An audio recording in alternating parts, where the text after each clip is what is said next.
श्री स्वामी समर्थ. श्री स्वामी समर्थ रेसिपीजमध्ये आपलं स्वागत आहे. आज आपण बनवणार आहोत गव्हाच्या पिठाची नानकटाई. त्यासाठी लागणारं साहित्य पाहू.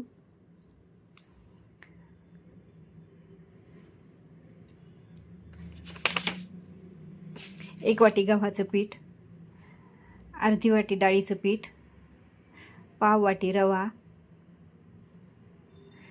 1 चमचा बेकिंग पावडर, 2 चमचे दूध, थोडेसे बारीक केलेले ड्रायफ्रूट, विलायची, अर्धी वाटी तूप आणि पाऊण वाटी पिठी साखर.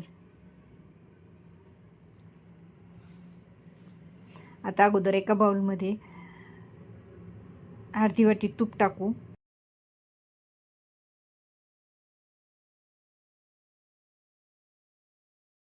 तूप रूम टेम्परेचरचंच घ्यायचं.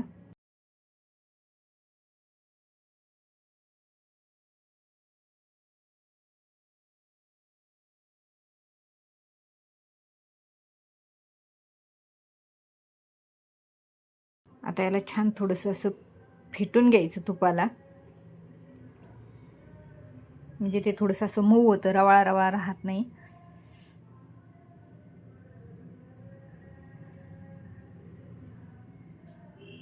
आता याच्यामध्ये पाऊण वाटी साखर आपण गाळून घेऊ. गाळल्यामुळं साखरेमध्ये ज्या गुठळ्या गाठी असतात ते सर्व फुटतात आणि छान अशी ती एकजीव होते.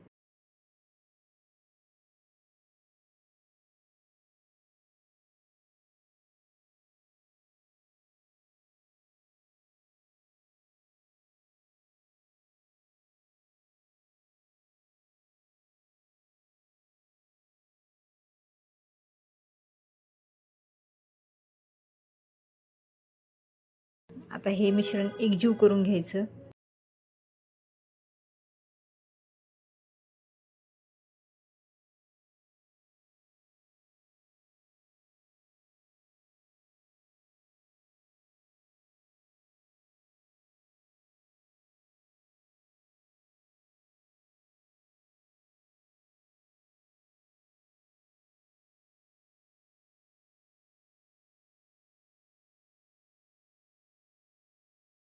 याला असं आता एक 5 मिनिटं फेटून घ्यायचं.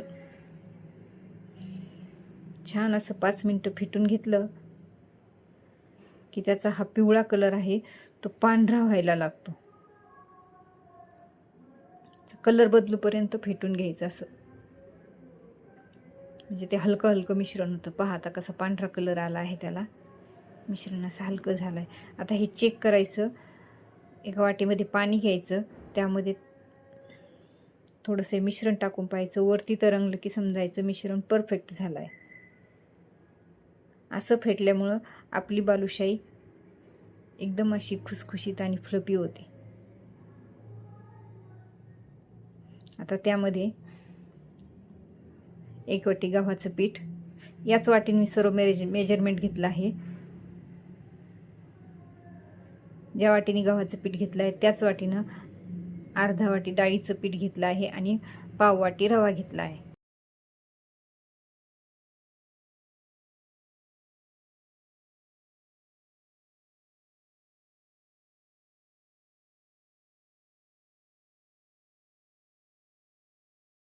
गव्हाचं पीठ छान चाळून घेतलं.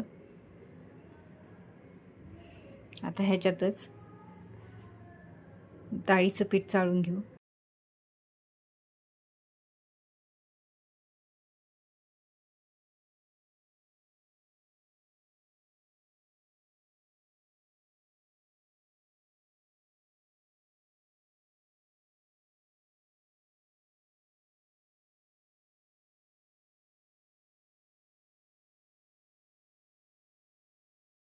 थोडीशी विलायची तीही चाळून घ्यायची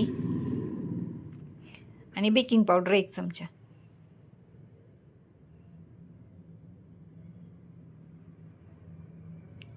त्यातच रवा चाळायचा.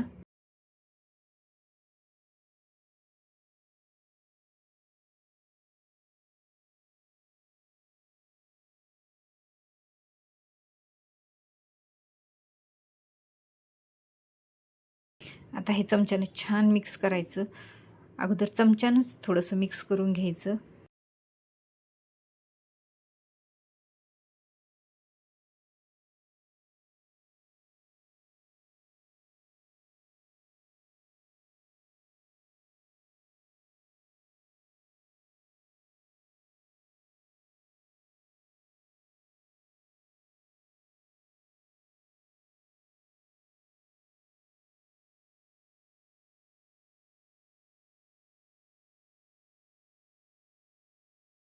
आता याला हाताने असं छान मळून घ्यायचं, पण मळताना असं एकदम दाब देऊन मळून नाही घ्यायचं, हलका हाताने मळून घ्यायचं.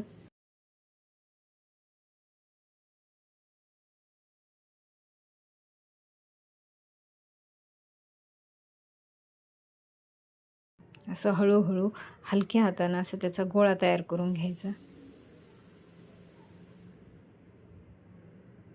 याच्यात जर असाच गोळा तयार झाला तर असाच करून घ्यायचा. नाही झाला तर ते 2 चमचे दूध यात वापरायचं.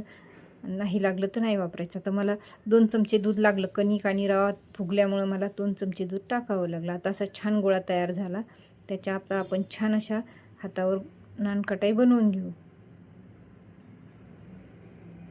असे छोटे छोटे गोळे तयार करून त्याच्या छान अशा नानकटाई तयार करायच्या.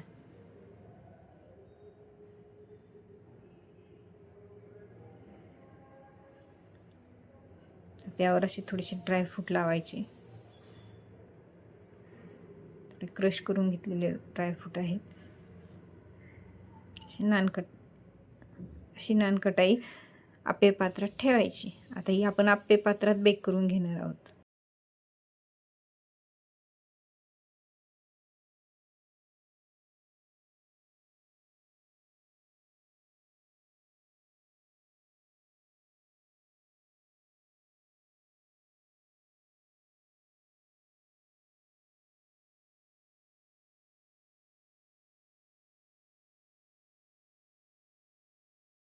आता मी अशा सर्व नानकटाई तयार करून घेते.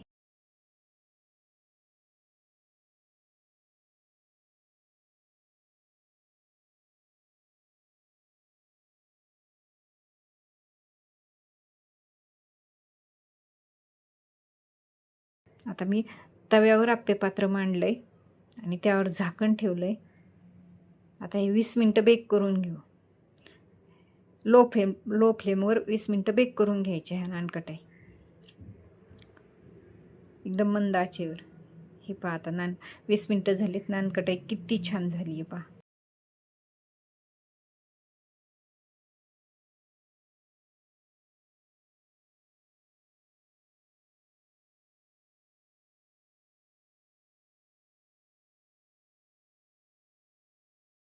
एकदम छान अशी नानकटाई तयार झाली.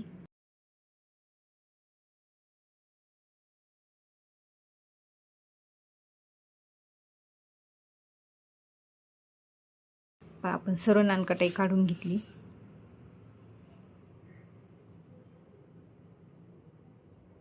कशी भाजली आहे ती दाखवते मी आता तुम्हाला. एक नानकटाई. माझ्या गॅसची फ्लेम जास्त कमी होत नाही, त्यामुळं थोडासा खालून नानकटाईला थोडासा असा गुलाबी लालसर कलर आला आहे. पण नानकटाई खूप छान अशी हलकी हलकी आणि खुसखुशीत झाली. ही मधली आहे ना, त्यामुळे थोडासा लाल झाला आहे. पण हे पहा कशी पटकन तुटते. अगदी विकतच्या नानकटाईसारखी झाली, मैद्याच्या नानकटाईसारखीच झाली. पण ही गव्हाची पिठाची आहे.